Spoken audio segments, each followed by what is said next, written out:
Good evening, dear sisters and brothers. Welcome to the evening session of Being Heartful Every Day with Swadhyaya. As we gather this evening, we remain with the theme of letting go, confidence, moderation, and zero footprint, allowing it to unfold more deeply within our lived experience. Having reflected on these qualities as inner dispositions, today we explore how they express themselves moment to moment, especially in choice, reaction, and silence.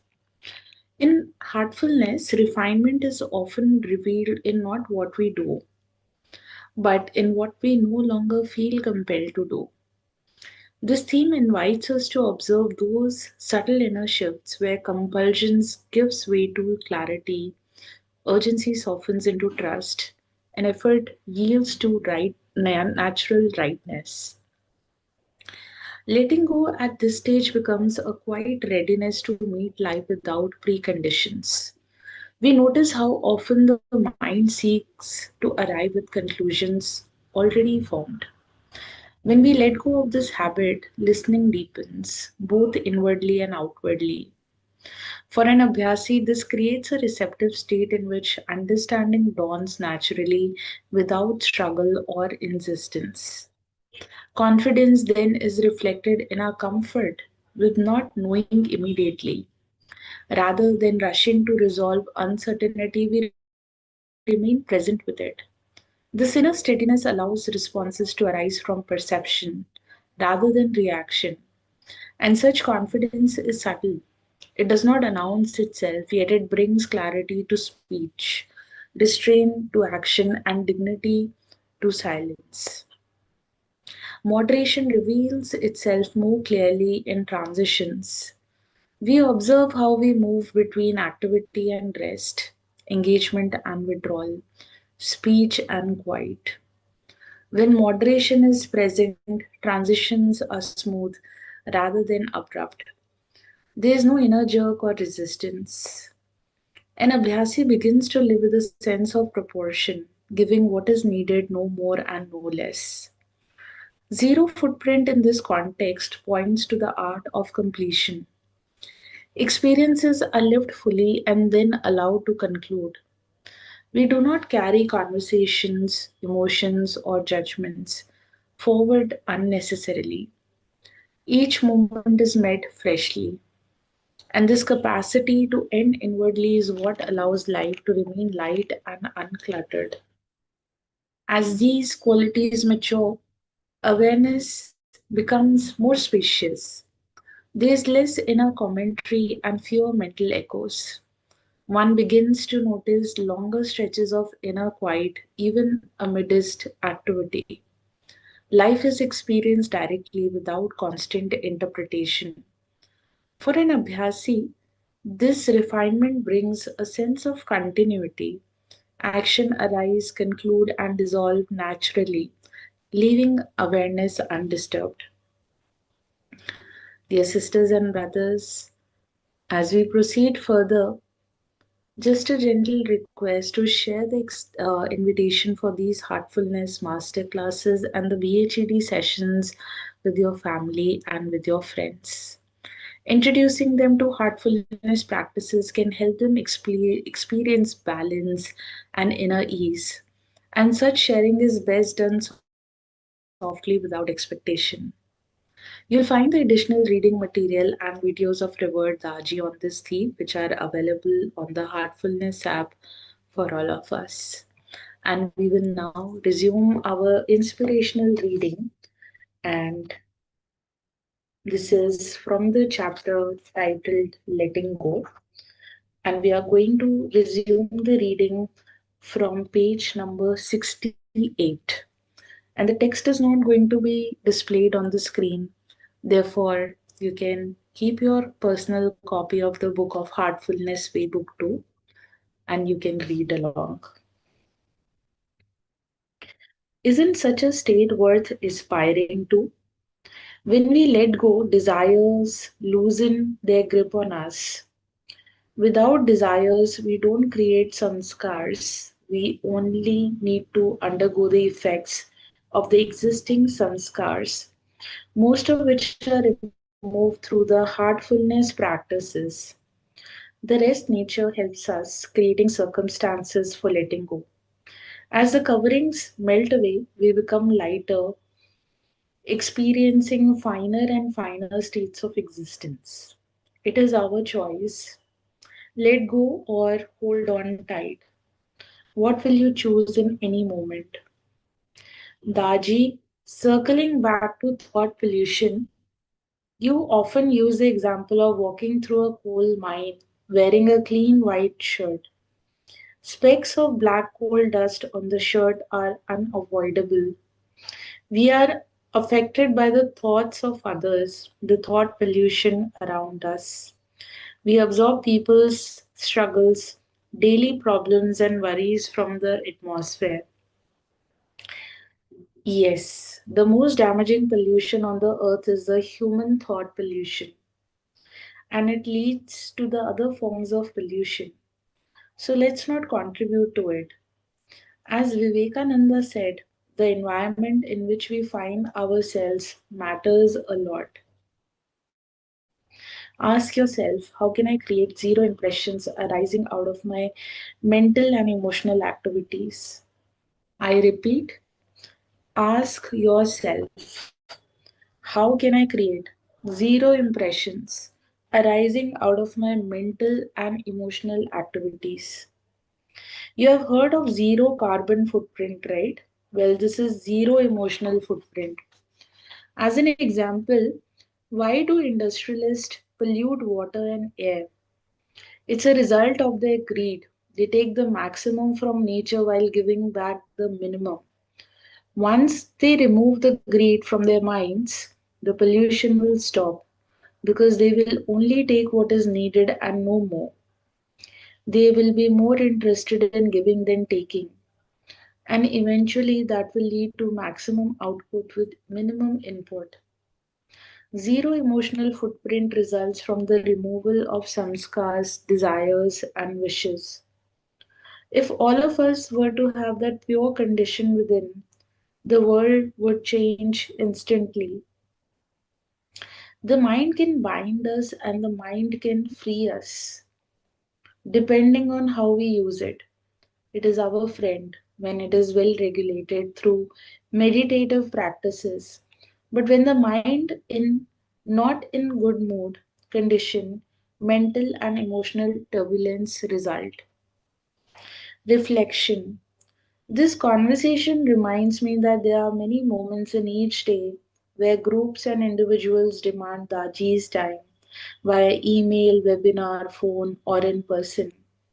The topics are diverse: collecting seeds for the organic farms in Kana, transplanting trees, the design and construction of buildings, the various heartfulness schools, international events and seminars, challenges in centers around the world, the work of heartfulness trainers, the content and design of books, and individual spiritual practice and evolution of each one of us.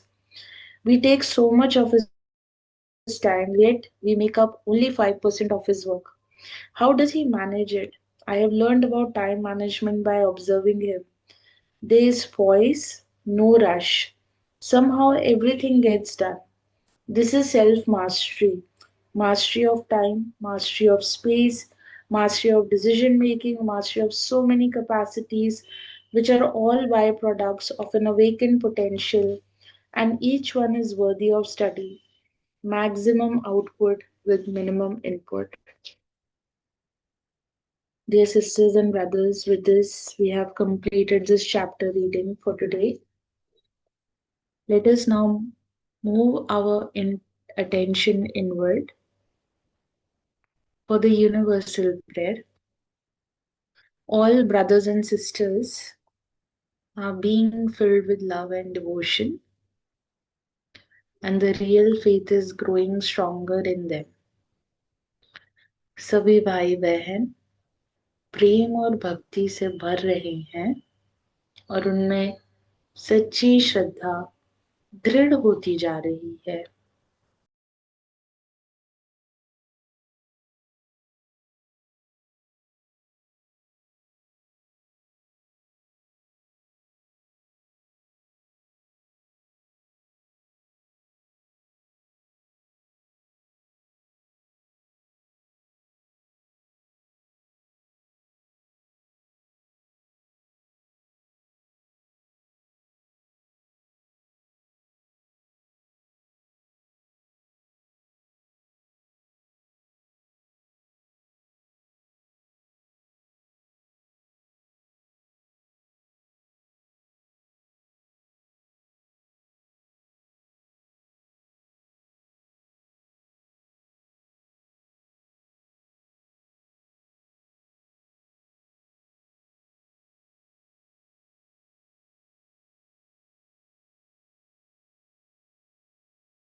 May this universal prayer awakens love in the hearts of all across the world. Dear sisters and brothers, as you prepare for the rest tonight, take a few moments and observe whether the day feels inwardly complete. If anything remains unresolved within, gently offer it to the Master and allow the bedtime prayer and the reflections of the day to support inner closure and renewal. Dear sisters and brothers, thank you for joining this evening session. And as we continue to dwell with this theme, may awareness grow spacious, responses grow more quieter, and the heart's simplicity guide us ever more clearly. We look forward to seeing you all tomorrow for the morning session at 6 a.m. And until then, wishing you all a very good night. Thank you.